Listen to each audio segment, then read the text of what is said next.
बिस्मिल्लाहिर्रहमानिर्रहीम। ग्रोथिंग चैनल देखने वाले मुअज़्ज़िज़ नाज़रीन ग्रामी, अस्सलामु अलैकुम।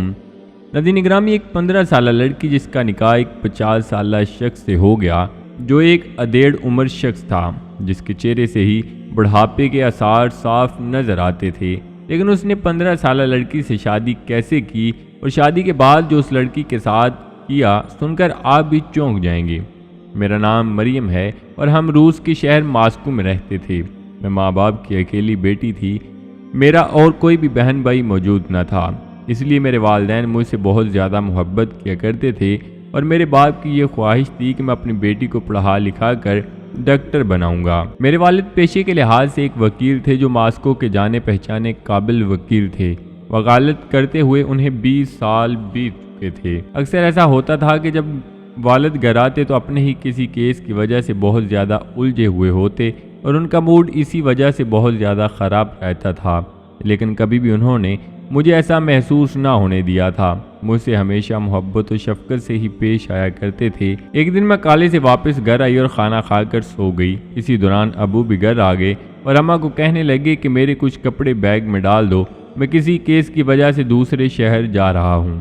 और उस दिन बहुत ज़्यादा परेशान भी लग रहे थे। उनकी आवाज़ सुनकर मेरी भी आँख खुल गई और मैंने उन्हें जब परेशानी की वजह पूछी तो उन्होंने कुछ ना बताया और कहने लगे कि मैं एक केस की वजह से ही दूसरे शहर जा रहा हूँ, जल्दी वापस आ जाऊँगा। हमारे लिए ये बात कोई नई बात न थी, इसलिए हमने कुछ भी बोले बगैर वालिद को घर से रुखसत कर दिया। इस दिन रात को वो घर से निकले, लेकिन दूसरे दिन तक कोई भी फ़ोन ना आया, जिसकी वजह से हम बहुत ज़्यादा परेशान हो गए, क्योंकि जब भी वालिद घर से जाते थे तो कुछ ही वक्फे के बाद ज़रूर वो मुझे फ़ोन किया करते थे। मैं बहुत ज़्यादा परेशान थी, लेकिन अम्मा ने कहा कि वो किसी काम में उलझे होंगे, इसलिए आपको फ़ोन नहीं कर सके। आप परेशान न हों, वो जब भी फ्री होंगे आपसे ज़रूर बात कर लेंगे। लेकिन उनके फ़ोन के इंतज़ार में 4 दिन गुजर गए। जब भी मैं उनसे बात करने के लिए ख़ुद उन्हें फ़ोन करती तो उनका नंबर बंद होता था, जो मेरी परेशानी में और भी इजाफा किया करता था। उनको घर से गए 8 दिन गुजर चुके थे कि एक दिन सुबह के वक्त दरवाजे पर दस्तक हुई और मैंने जल्दी से उठकर दरवाज़ा खोला तो सामने देखकर मेरे औज़ान खता रह गए। कुछ पुलिस वाले खड़े थे और उनके सामने स्ट्रेचर पर मेरे वालिद की लाश पड़ी थी। मैं ये देखकर उसी वक्त बेहोश हो गई। जब मुझे होश आया तो मैं कमरे में थी और सहन में रोने की आवाज़ें मेरे कानों में गूंज रही थीं।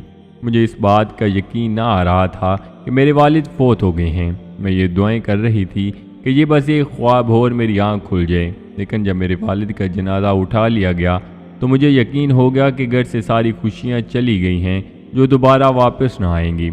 इस गम को भूलना मेरे लिए आसान न था, लेकिन मजबूरी के आलम में और अल्लाह पाक की रज़ा समझकर सब्र कर लिया।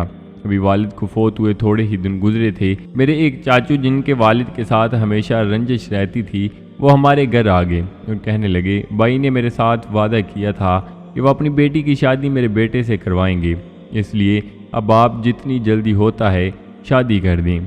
मैंने अपने बेटे की शादी भी करनी है, लेकिन अम्मा ने कहा कि हमारे साथ तो उन्होंने कोई भी ऐसी बात ना की थी और वो तो अपनी बेटी को अच्छा पढ़ाना लिखाना चाहते थे, शादी का तो नाम भी ना लेते थे।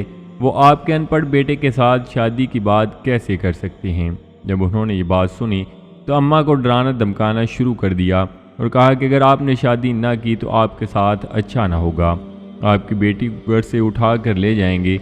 मैं और अम्मा बहुत ज़्यादा परेशान थे और इसी परेशानी में हमें समझ ना आ रही थी कि अब क्या करें। दूसरे दिन वो बारात लेकर हमारे घर आ गए, जबकि हमें किसी भी बात का कोई इल्म ना था। उन्होंने ज़बरदस्ती आकर मेरा निकाह अपने बेटे से पढ़ाया, जो उम्र में मुझसे बहुत ज़्यादा बड़ा था। उसके चेहरे पर बुढ़ापे के आसार साफ दिखाई देते थे। मैं बहुत ज़्यादा चीखी चलाई, लेकिन वो मुझे अपने साथ ले गए। अपने घर जाकर उन्होंने मुझे तैयार किया, नया ड्रेस पहनाया और दुल्हन बनाकर एक कमरे में बिठा दिया। मैं बहुत ज़्यादा रो रही थी और अल्लाह पाक से दुआएं कर रही थी कि या अल्लाह, अब तू ही मुझे इस मुश्किल से निकाल सकता है, मेरी ये मुश्किल हल कर दे। इसी दौरान बाहर बहुत ज़्यादा शोर होने लगा, लेकिन मैं वहाँ पर ही बैठी रही। काफ़ी देर ऐसे ही होता रहा और अचानक मेरे कमरे में चाचू का छोटा बेटा आया। सिर्फ इस घर से उसी के मेरे वाले से अच्छे ताल्लुकात थे और वो अक्सर हमारे घर भी आया करता था। वो आकर मेरे पास बैठ गया और कहने लगा कि परेशान ना हूँ, अल्लाह पाक ने आपकी बात सुन ली है।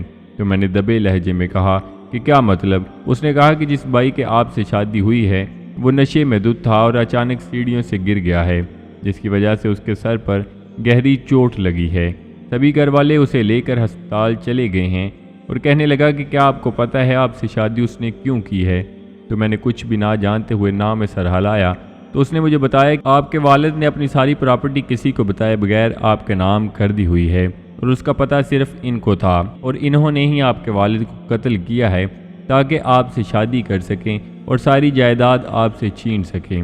اللہ پاک نے آپ کو موقع دیا ہے، آپ یہاں سے بھاگ جاؤ۔ لیکن میں روتے ہوئے جواب دیا کہ میں کہاں بھاگ جاؤں اور کیسے میں کہاں جاؤں گی؟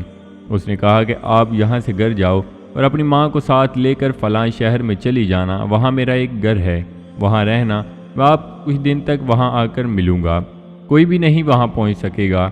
میں نے اللہ کا نام لیا، فوراً اٹھی اور اپنے گھر کی جانب بھاگ نکلی۔